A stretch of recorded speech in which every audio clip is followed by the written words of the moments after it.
All right, so welcome to my talk on an introduction to ICS security.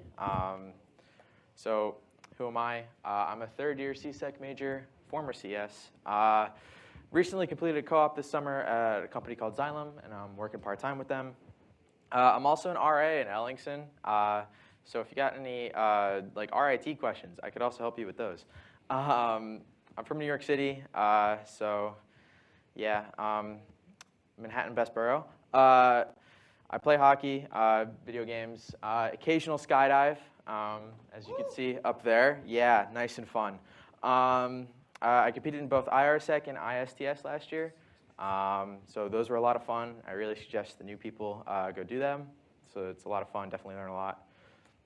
So what is an industrial control system? An industrial control system basically is a piece of technology that acts as a sensor or a controller for a hardware process, right? So there's two main types: SCADA, which is a collection of systems that provide management and collate sensor data for like people to actually see and then make use of, because a lot of this information is kind of like machine code, which is pretty unreadable. And then there's something called distributed control systems, which actually manage hardware, and they actually like move things using logic to like predefine what needs to happen. They're used pretty much everywhere in industrial settings, energy, water, manufacturing. So you know, they're pretty important. So why does this matter? Because of how prevalent they are in such industrial processes, they make a great target for attack. Some of you, I don't know how keyed in some of you were, may remember the Colonial Pipeline attack and the panic that caused on gas prices. Wasn't fun. And there is a large potential to cause massive amounts of damage and basically cause a lot of issues for modern society. If one of these systems is hit in such a way that either their hardware is completely just destroyed or software can't be recovered, right? So the main threat is age. Many of these systems are super old, like at least for computers, came out in the 80s, haven't been touched since. Sitting on a computer running super old specs that you wouldn't see unless you're dumpster diving in RIT's computer garbage bin.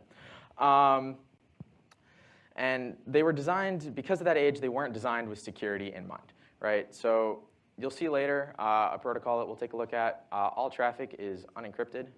That's bad. So because of this, they are uniquely vulnerable to attacks, and many of them are open to the internet.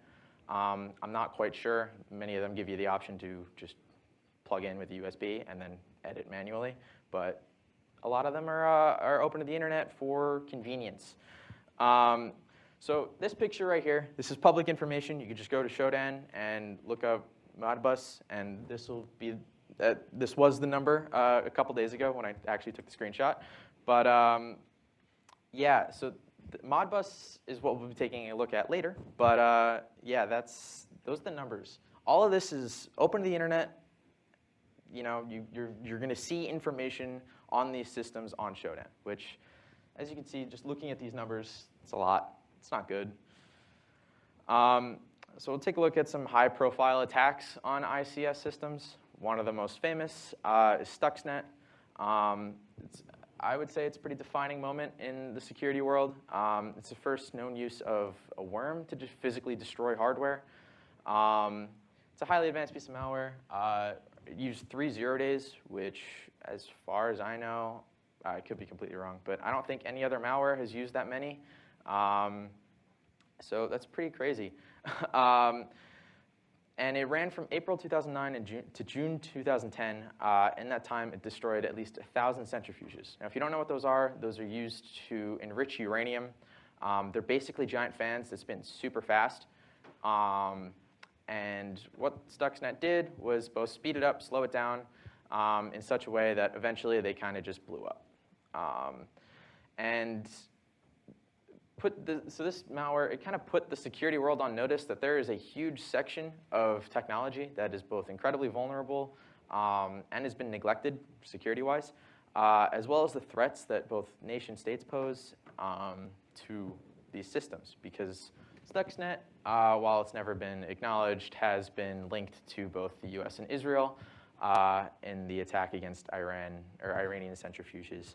So yeah, that was a big deal. Some more recent attacks, on the other hand, there was an attack against a power plant in Ukraine in 2015, which succeeded in disrupting power to customers of the three different companies attacked. Now, this is kind of like the worst nightmare, at least for US-based, simply because of the panic and chaos it would cause. Like, Ishan over there from New York City, can you imagine if the lights went out? I mean, don't you remember when that happened once? When? I think we were kids.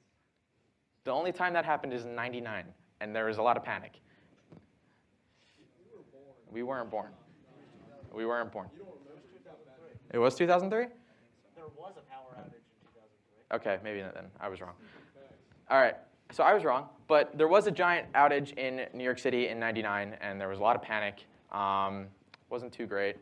I already talked on this, but Colonial Pipeline, technically it wasn't an attack on the industrial system itself, but it was a ransomware attack on non-critical systems, and the pipeline was stopped just out of an abundance of caution. And this caused mass panic on oil prices throughout the East Coast. At the moment, there are 7 known ICS-specific malware, with that number increasing every year or two, mainly because this is such a tool of nation states. This isn't really something you're going to make a ton of money on if you're a ransomware actor. So the most effective way to fix this is to don't get hacked in the first place. So that was more of a joke answer, but also kind of true. So I guess a more realistic answer is to both upgrade from legacy equipment to equipment that supports modern protocols, and isn't so vulnerable to the types of attacks that we see today, and as well as to have appropriate tripwires and ways to detect attacks early, so that you can both protect the requisite hardware. Because these things are really expensive, and they take forever to manufacture.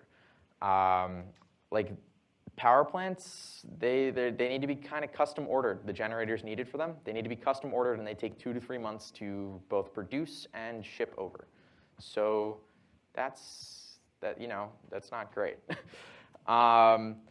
So this allows time to both respond and basically give the defenders room to breathe.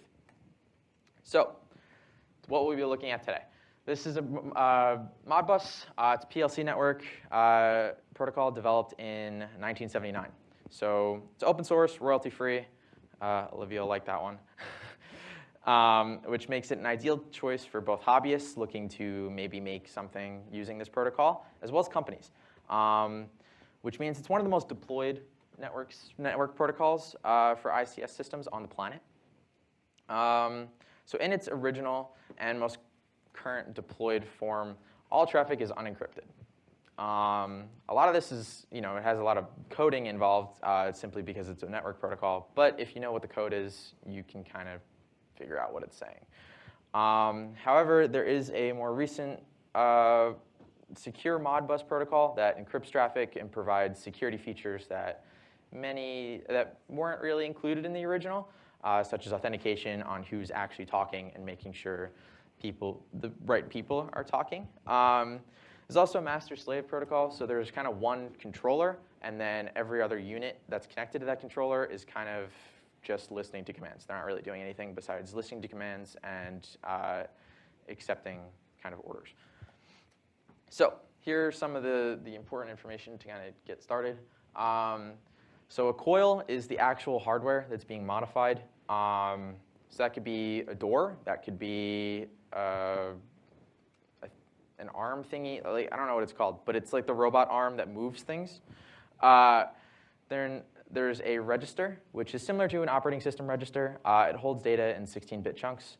So those are some important definitions to just get started. And then we have read-write coils typically corresponds to physical operations. Register is typically used to hold data from slave systems. Input also corresponds to a physical operation, and then diagnostics provides information to the controller about systems, overall architecture, kind of what's going on within the environment. Cool. All right, so that is my presentation. So I'm going to be going into a little bit of a Wireshark demo. Let me expand this out a bit. So I don't know how, wait, I'm not sharing the right screen. That would do it.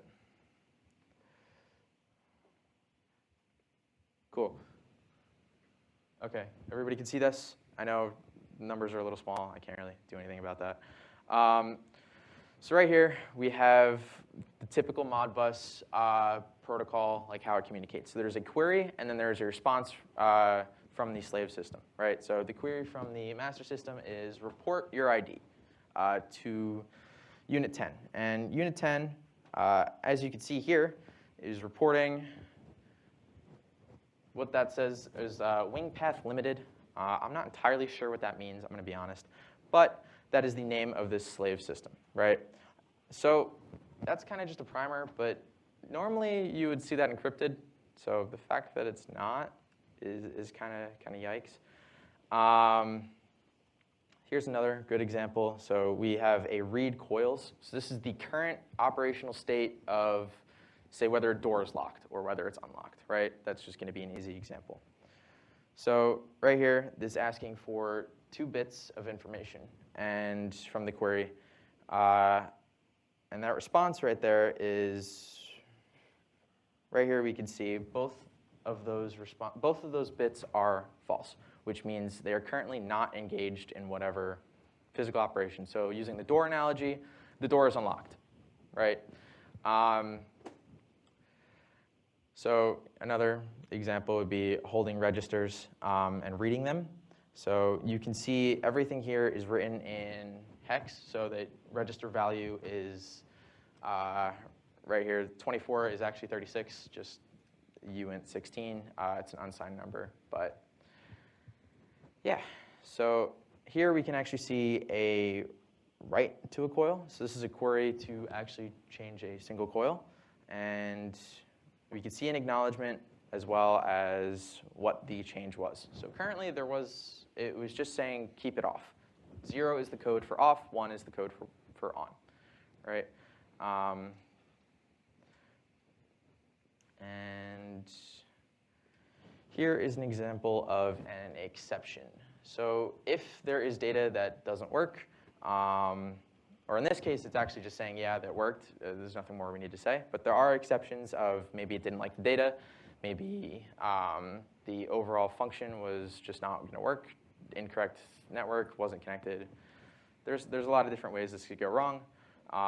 Here's an illegal data value right here, which basically means whatever input was given from the query was incorrect, and it won't work. So my original demo was going to have an attack kind of using that information and actually interfering in a protocol or in a process that was using Modbus. Unfortunately, that broke this morning, so this is kind of what I have for you. But so you can leverage this information here and kind of get inside that loop and effectively use it to mess up a physical process, whether that be unlocking a door that isn't supposed to be unlocked, or whether that be moving a industrial arm and moving it out of position, or turning on a machine that isn't supposed to be on currently. So that was going to be what you can see. So that was based on a tutorial. I will be including that on my slides when I post them later today. But yeah, that's kind of all I have for you. So this was a little short, but yeah, if you guys got any questions, let me know. Yeah. So for like the sake of the demo, how would you go from like looking at the capture and like initiating it? You don't have to go through the whole thing. Yeah, so what you can do is modify the packets in transit, so it's a man-in-the-middle attack, and in modifying those packets, you can kind of change. So let me find a write coil here. Yeah, so write a single coil. So you can change that data to basically tell it to unlock the door on, unit 1 or whatever. And in transit, so it's a man-in-the-middle attack. It's pretty good. It uses Escapee. I don't know if I'm pronouncing that right, but yeah, it's a Python module. It's pretty powerful. Anything else? No? Cool. Well, thank you.